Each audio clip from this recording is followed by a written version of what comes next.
Hello kabayan, magandang araw kabayan. Nissan Qashqai para tayo kabayan. Yung gagawin natin, tatanggalin natin yung bumper kasi may bago siyang bumper. So, remove and fix tayo. So, sa pagtanggal ng bumper naman, flower yan siya kabayan sa gilid saka sa baba.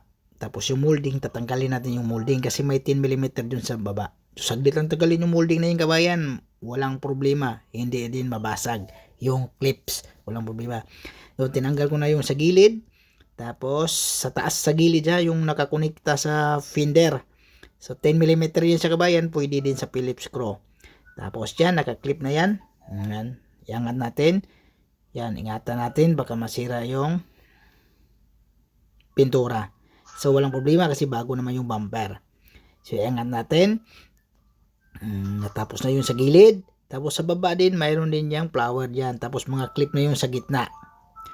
Flower yan sa kabayan, yung sinasabi ko sa nakakonekta sa yung sa ang tawag niyan, yung fender skirt niya. Flower din siya.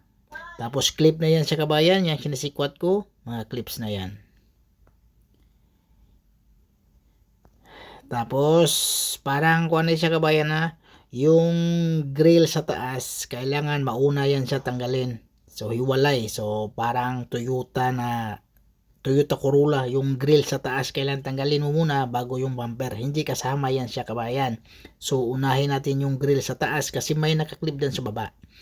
Nakaklip yung bumper na yan.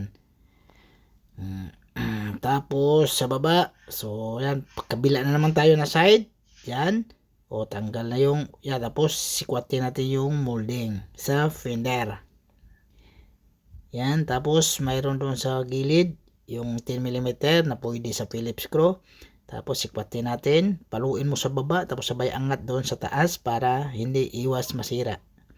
Tapos yun sa kabayan, tinanggal ko na yung grill sa taas. Tapos yan, tatanggalin natin. Medyo naipit talaga yan sa mga kabayan ha. Ingatan din natin. So sikwatin natin pero titingnan din natin. Yan, nakaklip yan sa kabayan Yan maganda yung clip dyan matibay. So ganyan yung Toyota Corolla ha. Ganyan din. So, unahin natin yung clip. Yan, tanggal na si kabayan. Tapos yung clip dun sa taas. Yan. Tapos tanggal na. So, tanggal na yung bumper na yan. Ganun kasimple. So, ibig sabihin, pag magkabit ka na kabayan, huli na yung grill na yun sa taas. Yan. Tapos tanggalin natin yung ilaw. Kasi bago din ata yung fender na yan kabayan. Kasi bangga din yung fender na yan Bago yung fender. Tapos, blending yung pintuan. Blending yung pintuan na yung kabayan Diyan nga side ha. So, mas maganda, tatanggalin natin yung headlight. Para sigurado. Yan. Saglit lang naman siya kabayan tanggalin. So, kabayan, huwag kalimutan mag-subscribe kabayan ha. Please follow din sa Facebook page natin. Huwag kalimutan mag-follow din. Para lagi kayong updated sa mga car body repair ko kabayan. Tapos yan kabayan, okay na pala kabayan. So ikabit na natin, bagong bumper na yan siya. Yan. So fog light, i-connect natin yung fog light, huwag kalimutan. Tapos yan, iangat, ganun yung kabayan pag ikaw lang mag-isa kabayan. So ingatan mo din, baka yung labi-labi nung kabilaan, masisira yung pintura. So yung molding natin kailangan iangat para nakalabas, para hindi masagi yung bumper. Tapos connect. So okay na. Yan.